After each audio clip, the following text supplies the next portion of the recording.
Good morning, ladies. It's Yvette. I uploaded, I was actually testing it to see if it worked because I was doing it a different way than I've done it in the past. But I uploaded a video with lecture for the first half of chapter 5 in the Lash course. Now, I do know that you guys do not all have access to the Lash course at this time. With my last update from 7 about you guys' access. You guys have been given access by the school, but it also requires that Milady, which is the administrators of the Matrix LMS system that we use. At this point, it's surrounding a tech issue, and it's a ticket has been put in, and now Milady has to do something on the back end to open that class up, as I understand it. So that's why you have been granted access, but you can't, excuse me, get all the way in the class. That being said, I still wanted to make sure that I put something out there for you guys in terms of a lecture with some slides. So I recorded something late last night. It is, you can kind of hear and see how tired I am, because as you all know, I just got off of a plane not too many hours ago. So I'm actually, but I did test it. I do see it here. So I'm actually going to leave that first half of the lecture there, and I'm going to record the second half of that here. So chapter 5 will be broken up into 2 videos. I wanted to make sure that it would upload, that it wasn't too big of a file to not upload. So I'm going to go ahead and share my screen and pick up from where I left off with that particular chapter. Hopefully I'm picking up from the right spot, but I think I am. So let me share my screen here. Okay, so where I left off in the lecture from last night was at humidity and temperature.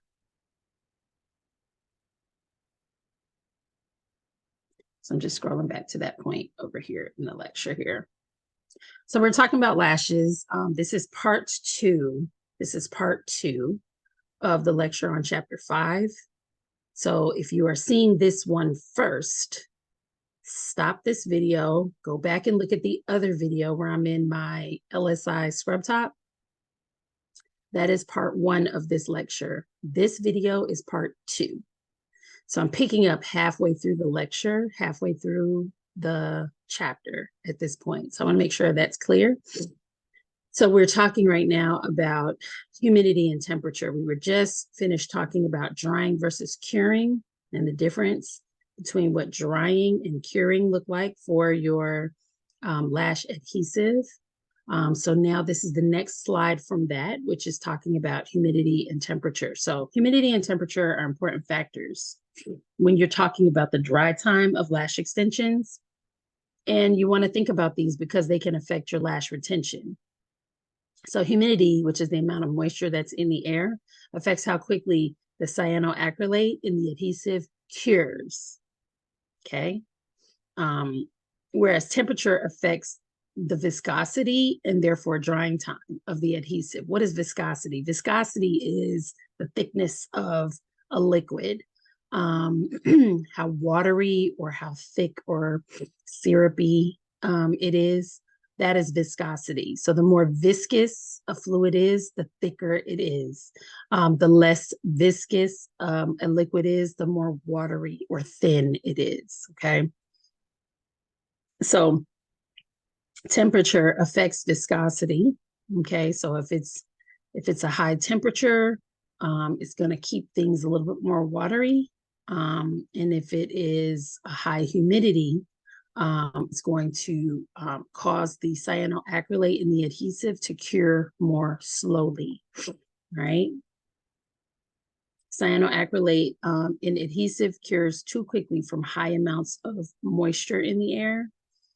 This can cause the adhesive drop used in the service to dry before the application, creating a weak bond between the natural lash and the extension, resulting in poor lash retention. Low humidity cyanoacrylate in the adhesive cures too slowly or not at all from not being able to draw enough moisture from the air. This can cause applied extensions to stick to other lashes and clump, which can cause damage to the client's natural lashes. Also, it can also create an increased chance of sensitivity from the fumes, right? So a nanomister or a nebulizer is sometimes used as a quick fix in a low humidity situation to make sure that the adhesive can cure a little bit better. High temperatures, adhesive becomes too thin. Um, Drying time lessens. This can cause issues with the adhesive drop for an application to dry too quickly.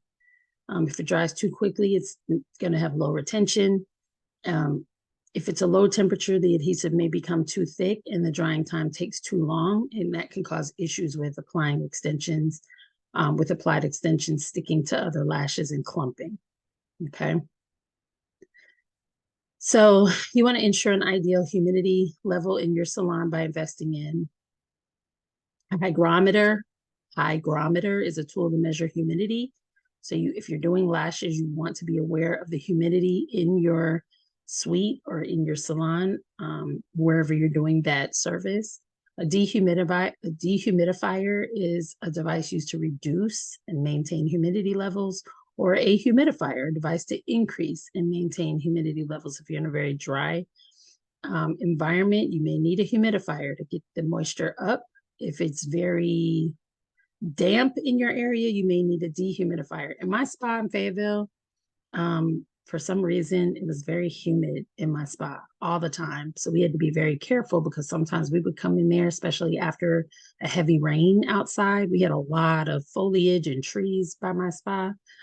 And so I would have to go in there and run a fan sometimes because if I hadn't been in there in a few days, I would go in there and it would smell like mildew. um,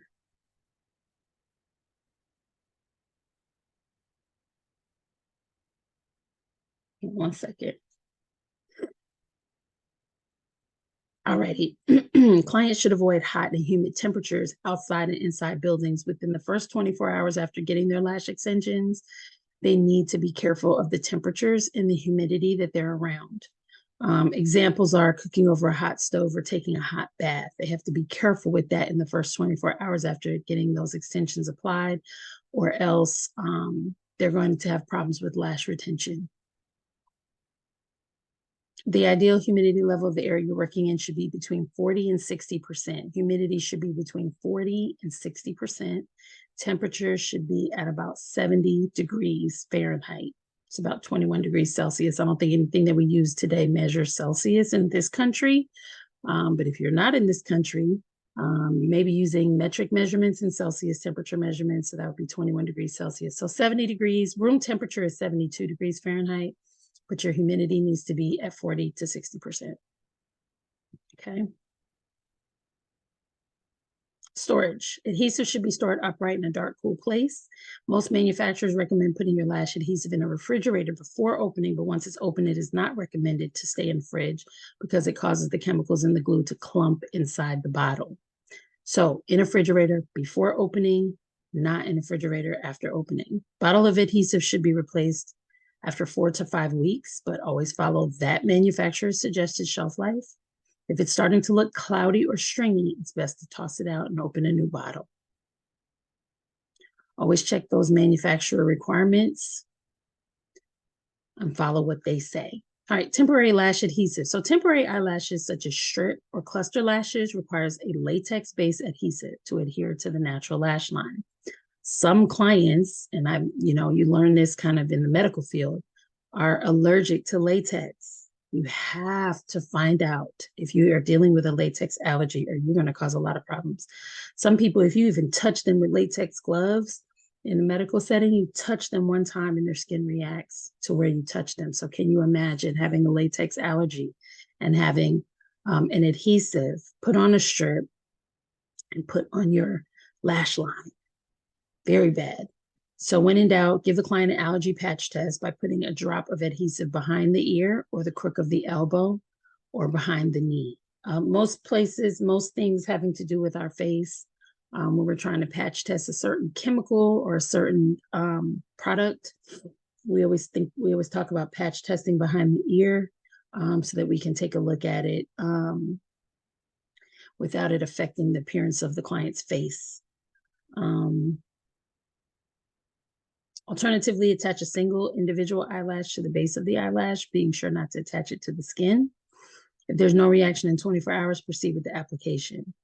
There are latex-free adhesives available. I would go ahead and invest in those from the beginning. Don't chance it. A lot of people have latex allergies. Never apply temporary strips, clusters, or individual lashes with eyelash extension adhesive. So we understand that eyelash extensions are the individual lashes that are going to be adhered to your lash, to your natural lash, right? Versus an individual cluster that's attached to the lash line or the lid line. So that is touching skin. That glue is going on the skin. Temporary strips adhesive is going to touch the skin, right? It's going right to the top of the line. But eyelash extensions, the lash is going on your natural lash. It's actually not touching your skin. So never apply temporary strips, clusters, or individual lashes with eyelash extension adhesive. Temporary lashes are meant to be removed after hours of wear, not weeks. So keep that in mind. Okay. All right. So there's some check-in questions for you. How long does it take for adhesive to cure? 24 hours. It may dry quickly, but it's not fully cured for 24 hours. How often should you change out your adhesive drop? Every 15 to 20 minutes. What effect does high humidity have on adhesives? Adhesive cures too quickly in high humidity, causing a weak bond between the natural lash and the extension, and therefore you end up with poor lash retention. Okay, so you know there's plenty of assignments in your LMS to go along with these. Let's talk about implements, tools, and equipment. So implements are tools used to perform eyelash extension services, as well as eyelash and eyebrow chemical services. So there's two main types of implements used by technicians: multi-use, two types here, two categories of implements. Multi-use, which are those that are cleaned and disinfected and reused. And then single use, those are disposables and discarded after one use. So next couple of slides look at the different types of implements. So some of your multi-use tools are going to be your tweezers, right? Obviously, there's several different types of tweezers that we're going to look at. You know, those of you who do lashes, I want to hear from you about what types of tools that you use. So in this case, your multi-use tools are often made of metal. You should have several clean and disinfected versions of the tool available at all times. So you don't have to stop and disinfect each one in between. Case in point, you could drop it on the floor. And so in having to stop and disinfect that properly in the middle of a service just doesn't make sense. You should have several handy. So tweezers are designed to assist in every single step of your lash service, from isolating natural lashes to creating volume lash fans. The two most common materials used to make tweezers are stainless steel and titanium. So stainless steel tweezers are more resistant to rust, although rust can still happen if they're not properly cared for. Steel tweezers contain a small amount of nickel. Some people are allergic to that, so you have to watch those. Titanium tweezers are much lighter in weight, totally rust-free, allergy-free, and they're commonly used in the medical field. So think about that when you're getting ready to buy your implements.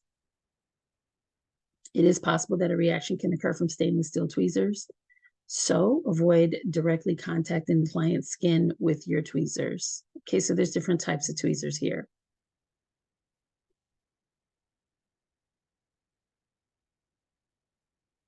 Okay, so we have boot tip or L-shaped tweezers. This has a sharply angled curved tip and is mainly used for volume and mega volume lashing. Due to the angled tip, it works well when creating and picking up lash fans. Curved tweezers have a gentle curved tip, usually used for isolation as well as precision placement of lash extensions. These are ones you see very commonly with lash extensions. The curve can allow for easier isolation to get closer to the client's eyelid, but you have to be very careful because these are pointed down and can literally poke the client in the eye if you're not careful. You have straight tweezers, long and narrow, ending in a tapered point. They're ideal for picking up and placing lash extensions. They can be used for isolation. And then there's several types that fall in that category. Slants are Typically used for eyebrow shaping, can also be used for applying temporary strip or cluster eyelashes. The tip is blunt, not sharp. It has a slight slant, ideal for gripping and holding. And then you have your round tweezers. I don't see these as often, me personally. These have rounded tips that make it ideal for safely removing tape and iPads after a service is completed. Typically, the tweezers that you go with, tweezers that you isolate with, go into your non-dominant hand, and the tweezers you pick up and place eyelash extensions with go in your dominant hand, right? So you're going to pick up and place eyelash extensions. I'm right-handed. I would use that tweezer in my right hand, and then my isolation tweezers would go into my left. To keep them in their best condition, you want to keep them stored in a case when they're not in use. And of course, you're going to disinfect them in between. If you drop them and the ends become bent, they need to be replaced. Don't try to bend them back in place. All right. To prolong the life of your tweezers, you want to remove adhesive immediately. So it's common to get adhesive on tweezers, but you want to remove that adhesive quickly, right? While it's still easy to be removed. Check your tweezers for damage on a regular basis, and keep them in good condition. What's your favorite type of tweezer? So that's something you can think about. Multi-use tools outside of tweezers, eyelash separation tool, which will look like this. Also your trimming scissors. So your eyelash separation tool used during eyelash lifting or perming service is usually made of stainless steel. It's a sharply angled pick used to straighten and separate lashes after they've been adhered to the lash lift shields or rods. Trimming scissors used to trim iPads. If needed, they're used to cut medical tape to place over the lower lashes and can be used to open product packaging easily. Never cut iPads after you place them on the client, obviously. Sometimes you have to hold them over the client's eye to see, about how much to cut off to make sure that you're putting iPads on that are the right fit. Because once you put them on, you can't cut them when they're already on them. You have to take them off and they probably won't adhere if you try to put them back on. So then you've wasted some supplies. So all of that is going to take practice to get used to. Some more of your multi-use tools, a lash tile or lash palette. This can be made of glass, crystal, or acrylic and used to organize strips of lash extensions. Some palettes have lines and lash extension sizes etched into them already. Some you can write on yourself. Another feature of the tiles is they have small wells that can be used for adhesive. Jade stone or crystal serves as a tool to hold adhesives. It can keep the adhesive cool and prevent it from drying out too quickly. It can also be used to hold eyelash primers or adhesive removers. But you want to make sure that you layer 2 strips of medical tape or a jade stone sticker on top of the stone or crystal before applying the adhesive to make sure that you can clean it properly and for infection control. There's a warning on here to check with your state board to see if jade stones are allowed in your state. Some states have banned jade stones because of the porous nature of the stone. I'm not aware of that for Georgia, so that's something that we can look up. Other multi-use tools, a mini fan, bulb syringe, nano mister, or a nebulizer. As you can imagine, these would be to quicken the drying time of the adhesive. They can be used to dry lashes after cleansing and rinsing. They're used to mist distilled water onto eyelash extensions to cure the adhesive. A dental mirror can be used to view the lashes while working behind the client's head. It helps when looking for stickies and ensuring that there are no gaps during an eyelash extension service. And also it can obviously be used to let the client see the finished product. Silicone eyelash lifting shields or rods, which is this one right here, right across the bottom of the eyelid, that is used to in an eyelash lifting service. They're adhered to the eyelid using lash lift adhesive, and then the lashes are adhered to the shield or the rod. They help form the curve in the lash. So picking the correct size is important. Most of the client's lashes should reach the halfway point of the shield. As you can see here, this one looks like it's a little bit more than halfway. And if the size is too small, and most of the lashes will reach the top, creating too much curl or even a crimp at the tip of the lashes. If it's too large, there won't be enough of the curve. So you want to pick the right size for those. All right, single-use implements. So you're going to need your gloves. Nitrile gloves are the safest, right? You want to stay away from the latex gloves for the same reason we talked about earlier, because of the commonality of a latex allergy. Client headbands to protect the hair, hold it out of the way. Eye pads to protect the skin, lower lashes. And in the case of eyelash extensions, they act as a lash mat. They're typically white, but they come in other colors to help see the light colored eyelashes better. Sensitive eye pads are available for those with sensitive skin. Medical tape, used to protect lower lashes by being placed over the eye pads, can also be used to protect the jade stone from adhesive residue. And there's also sensitive medical tape for those with sensitive skin. Mascara brushes and wands to comb through the eyelashes and the eyebrows. Micro swabs, which are what we see here, to apply product to lashes or eyebrows, such as lash primer or adhesive remover. Very loud, sorry. They have a lint-free and non-absorbent head that is great for precision application. Lint-free applicators are used to apply the product to eyelashes and eyebrows, as well as cleansing eyelashes. They have a lint-free flocked tip with a slight slant. Typically, they're called doe foot applicators. I have not heard that before, to be honest with you. They're used for lipstick and lip gloss application. Those of you who do lashes, do you use all of these? Are all of these familiar to you? Is there anything on here that's new? Or is this common for you? I don't do lashes, so like I told you guys last week, I'm looking to you guys for some feedback on this as well. More single-use implements, interdental brushes used during eyebrow lamination services. They're great for brushing through eyebrow hair for precision shaping because they're smaller than mascara brushes. Adhesive stickers, used on jade stones, lash tiles, or crystals to protect the surface from product residue. This makes it easier to clean them up and ensures client safety.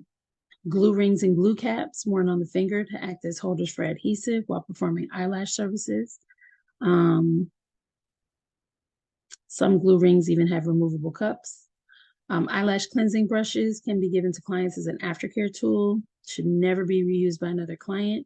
The brush is soft, it's lint-free, and designed to cleanse between the lash line and extensions to prevent debris buildup. When I first got my extensions, I was not given anything like this. I wasn't. I've never used that before. And I started, well, of course, I started my journey with strips. I did get extensions first before I got individuals before I ever got extensions. But once I got extensions, I swore off everything else. Just so happened that the lady who was doing my extensions went out the country for like 4 months and I had to go back to like individuals, but I was never given any aftercare. Cotton pads used to cleanse, rinse, and dry eyelashes during services, and Y combs, which you see here in the picture on the right. Used during lash lifting or perming services. They come in the manufacturer's kits. They may vary in design. Typically, they have a base to hold on to, and then the tip splits into a Y shape. One side of the tip is blunt. It's used to push lashes down onto the shields or rods after the application of adhesive, and the other side has teeth to comb and separate the lashes.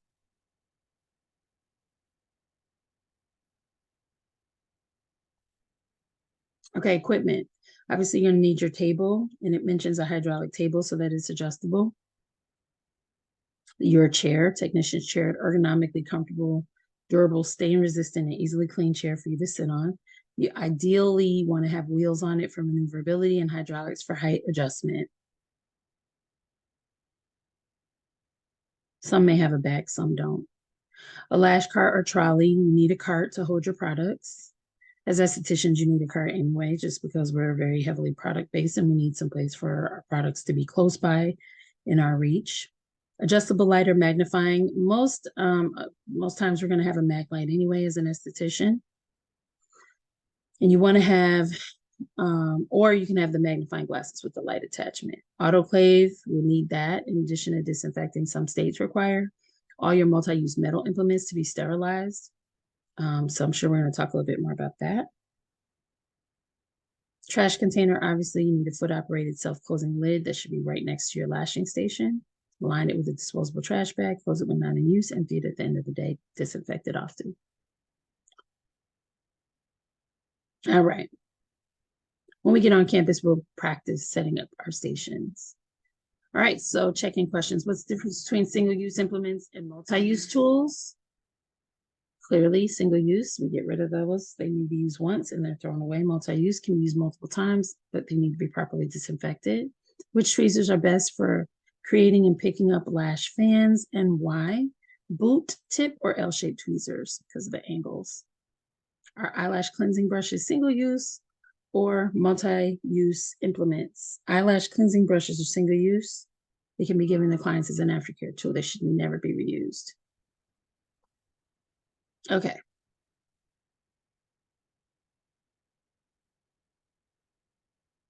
Types of eyelash extensions. We have mink lashes, which everybody always hears about. They're controversial because they come from live animals. They're not a product. They are not produced as commonly as they used to be because of that. Lashes come from a mink's tail, usually a Siberian or a Chinese mink. Mink lashes are hollow inside, making them very soft, lightweight, and extremely natural looking. I got mink lashes once and I was so miserable. They seemed very heavy to my eyes. So I don't know if that was just how they were applied, who did it. I'm good on mink lashes. I did not enjoy that at all.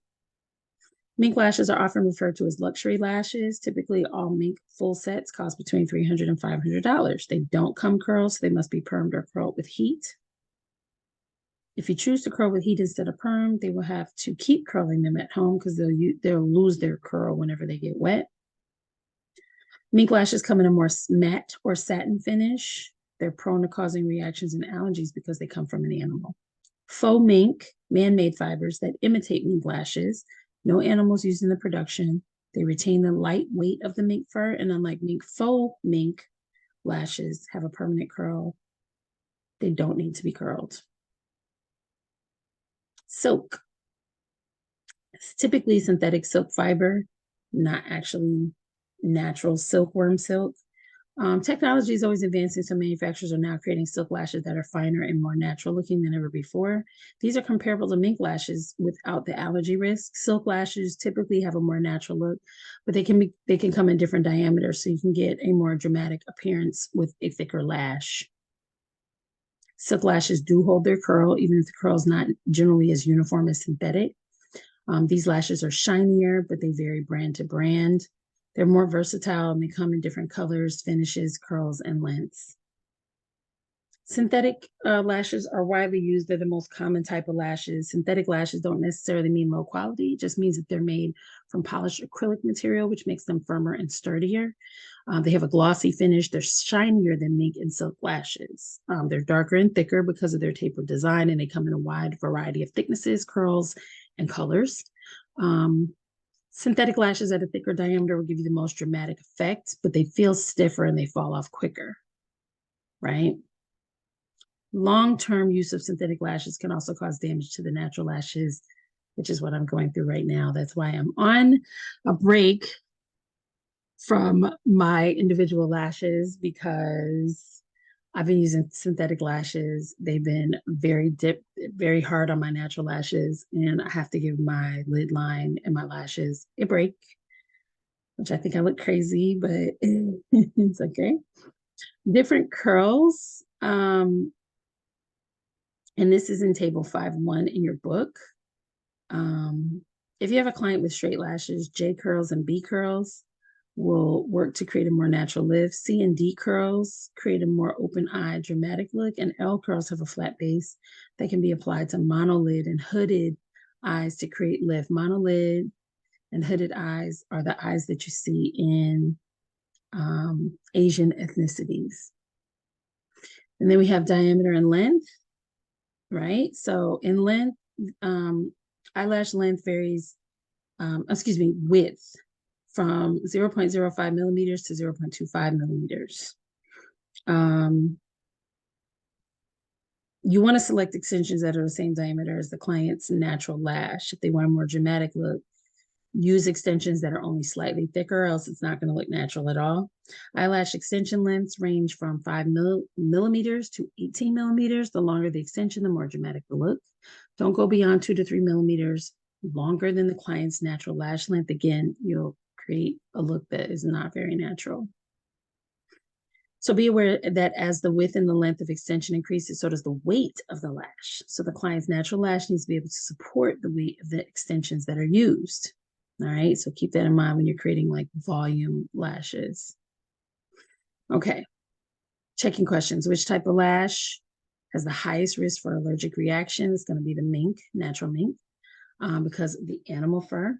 And if your client wants a more dramatic look, how far can you upsize the lash diameter and the lash length? Only choose extensions that are slightly thicker and have 2 to 3 millimeters longer. All right. Workbook assignment, learning assignment. Let's go to service products and ingredients. This is a pretty long chapter, but we're almost there. All right. Spend some time familiarizing yourself with each professional product, what chemicals they contain, and what they do. All right. You must know how to properly store products and how to remove them from their containers in a hygienic manner. You can't just take an applicator out of the product or the applicator that the product came with and just apply it to everybody. You have to use some of your disposable implements. All right. Check with the State Board if lash lifts, tints, and brow laminations can be performed on your license. Here in Georgia, it can. All right. One of the most important steps in the eyelash extension service and aftercare is cleansing the eyelashes of dirt, oil, makeup, and debris. Eyelash cleanser is specifically or specially formulated to cleanse without affecting the eyelash extension adhesives. Quality cleansers will not leave residue. It's like a facial cleanser or makeup remover. When selecting an eyelash cleanser, avoid those with oil, glycol, sulfates and surfactants, parabens, triclosan, and salts. Beware of homemade lash cleanser formulas. Many contain baby shampoo, which is not advised for the eye area. Eyelash extension products. So on top of adhesive and extensions themselves, primer and adhesive remover are really important products for eyelash extension services. So primer is what? Application of eyelash extension primer is an optional step when performing eyelash extension services. Eyelash extension primer is made from 3 key ingredients: dimethyl ketone, which is acetone, same stuff that we used to use on our nails, or is used in a lot of nail remover stuff. If you're getting like acrylic soaked off your nails, that's acetone. That's the best example I can come up with. Polyethanol, which is alcohol, and water. It's designed to remove any oils present on the natural lashes, which helps optimize adhesion of the lash extension and ultimately retention of the lashes. Lifting and lamination products, you have lash lift adhesive, which is used during eyelash lifting and perming services. It's also used to secure shields and rods to the client's eyelid, as well as to help secure the client's natural lashes to the shield or the rod. Easily dissolve using water. Lifting solution is used in eyelash lifting services and eyebrow lamination services. Thioglycolic acid, polyacrylamide, propylene glycol, methylparaben, purified water, and monoethanolamide are some of the ingredients used in lifting services. So as the solution processes, it breaks down the bonds of the hairs. And in the case of lifting, it allows lashes to form to the shield or the rod. For eyebrows, it allows the hairs to relax into the shape that they're being brushed in. When removing the solution, always follow manufacturer's directions as whether it needs wet, dry, or combination removal. Never use hair perming solution as an eyelash or eyebrow lifting solution. Only use the solutions in the kits as they are designated to be used. Lifting and lamination products. You have neutralizing solution that's used in eyelash lifting services and eyebrow lamination services. Sodium bromate, polyacrylamide, polysorbate, purified water, propylene glycol, and methylparaben are ingredients that comprise the neutralizing solution. So as the solution processes, it reforms the bonds of the hairs. In lash lifting, it sets the lashes into the shape of the shields or rods. In brow lamination, the brow hairs form into the shape they're brushed in. All right. Post-treatment lotion. Optional product used in lash lifting and brow lamination. It is used to nourish lashes and brow hairs. Okay. Tip: when applying lifting and neutralizing solutions to the lashes, apply only to the middle section of the lashes and never the tips or base. That way you avoid getting the solution in the client's eyes and you'll avoid overprocessing. Okay, eyelash and eyebrow tints are found in their kits. They're used to darken the eyelash and the eyebrow hair. Should you need to replace only the developer instead of a whole kit, just make sure to replace it with the appropriate percentage developer. There's something I wanted to say down here.